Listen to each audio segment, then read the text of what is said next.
Okay, welcome back to the second part of the basic date and time tutorial.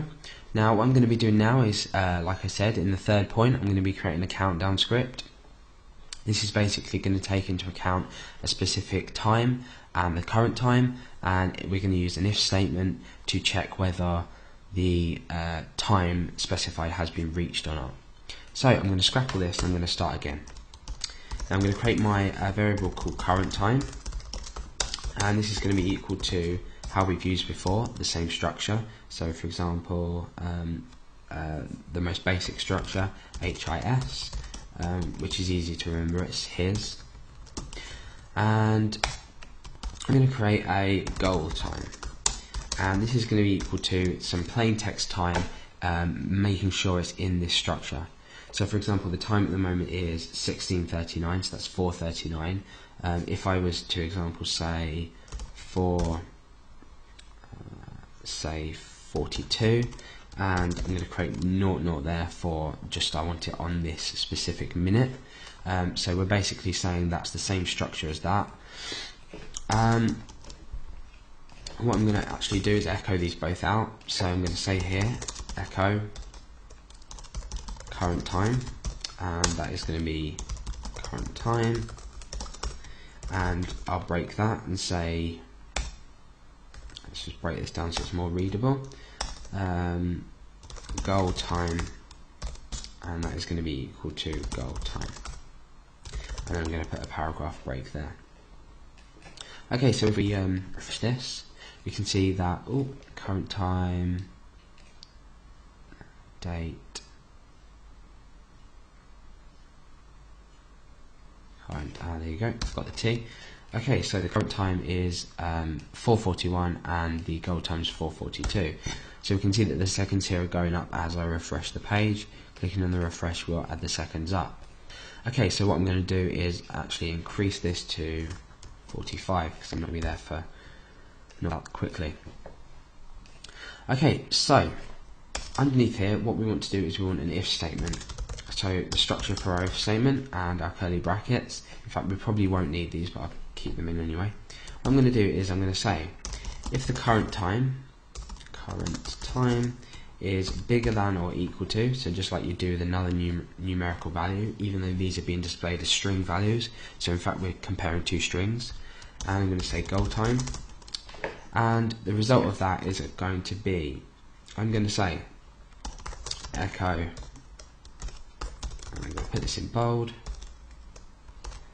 goal has been reached.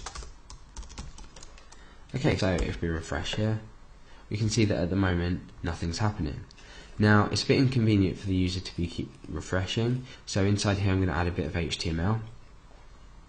Really I can put this anywhere because as the script goes through it's going to refresh regardless of where it is, and this is going to be a meta tag, and this is going to be just follow this code, and this basically will refresh a page with a specified amount of seconds. So we need the content equal to the amount of seconds. So basically what we've got here is a meta tag start and HTTP equiv, and that is equal to the content, the value of refresh. We're refreshing this, and the content is equal to the value of 1. So it will refresh every 1 second. So if we refresh this page now, we can see that the page is automatically refreshing without me doing anything. I'm not pressing the F5 refresh button, that's the shortcut to refresh the page. It's doing it all by itself. Okay. So when this reaches its goal, it will run our if statement as true. It will be evaluated as true, and it will in fact run our piece of text that we're going to echo out. Now the main thing to note is that if we don't have this greater than, this will only ever be equal once, so it will refresh and display once quickly, and that's not what we want. We want, if the goal has been reached, it will always remain the time will always remain at that, so we need to say that the time is always going to be bigger than or equal to. So if we set this time down a bit, let's say 4:44, and refresh this. It's been reached, so let's say 45, and 30 seconds. We can see as we refresh this, our current time is here and our goal is here, and it's refreshing as I speak. And as this gets to 30 seconds, we will in fact run our if statement as true. So we've got 10 more seconds on this, and then we can see what happens. Okay, it's a pain waiting for it, but 45:30. So let's say 44:50. There you go. So, okay, sorry about that, but 5 more seconds, and we'll see that it should be evaluated now as true. So the goal's been reached.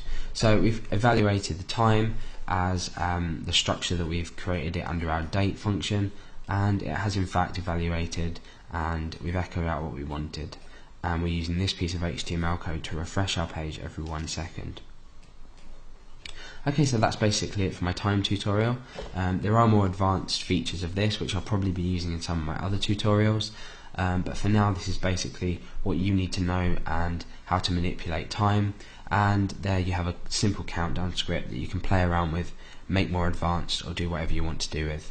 Okay, thanks for watching. See you soon.